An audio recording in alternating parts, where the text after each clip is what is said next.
ও মা গো, ও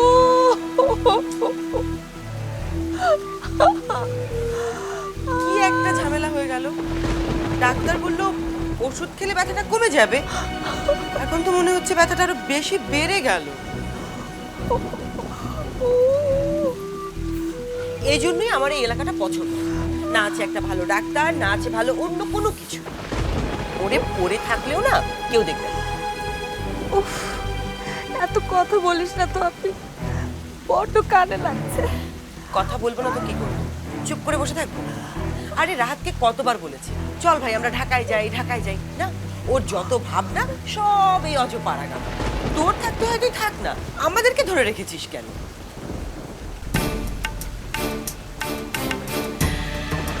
আমি ধরে রেখেছি তোমাদের? আরে না না, আমি সে কথা বলতে চাইনি। তাহলে বলো, কখন কবে তোমরা ঢাকা যেতে চাচ্ছ? কিসে যাবে? মাইক্রো করে দেবো নাকি প্রাইভেট কারে? এই রাত তুমি কি বলছো? আমাদের গাড়ি আছে অনেকগুলো, এটা ঠিক, কিন্তু এখন তো আমাদের গাড়িগুলো সব এনগেজ না। এই যে তোমার এনগেজমেন্ট, বিয়ে সবকিছু নিয়ে তো সবাই ব্যস্ত, মার্কেটে যাচ্ছি আসছি। তোমাদের যদি ঢাকা যেতে হয় বাস আছে, আর যদি খুব বেশি জরুরি হয়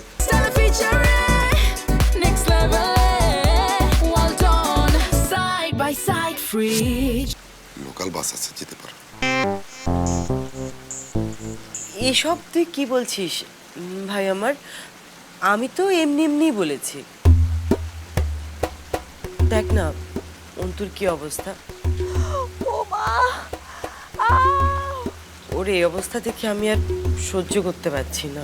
এই কে বলেছিল তখন ওই অন্তরাকে খেমটা নাচ নাচতে? যে যেটা পারে না সেটা কেন করতে যায় বলো তো? আর যখন এই সমস্ত করেছিল তুমি কি মানা করেছিলে?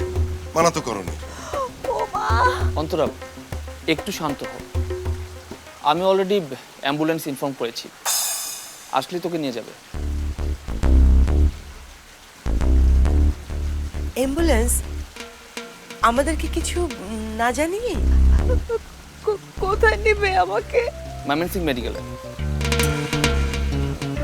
যেখানে দুদিন পরে বিয়ের এঙ্গেজমেন্ট, এত এত কেনাকাটা, এত কাজ, এগুলো কে দেখবে? কেন, তোমরা তো পারিয়াকে দায়িত্ব দিয়েছই, ওই সব কিছু দেখবে। আর কায়সার ভাই তো আছে আমার সাথে। বড়াপা, তুমি অন্তরার সাথেই থাকবে। কোনো সমস্যা হলে আমাকে জানাবে। আমার এনগেজমেন্টের চেয়েও ওর জীবন বাঁচানো এখন অনেক বেশি জরুরি। অনেক বেশি জরুরি।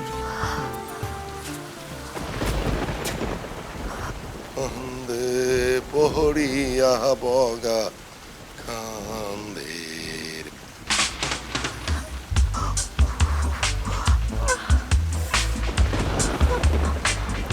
চুপ কর তো, এই তোর জন্য আমার সব পরিকল্পনা ভেস্তে যেতে চলেছে। কি জানি শেষ পর্যন্ত এঙ্গেজমেন্টে থাকতে পারবো কিনা, আর থাকতেই যদি না পারি বিয়েটা ভাঙবো কি করে।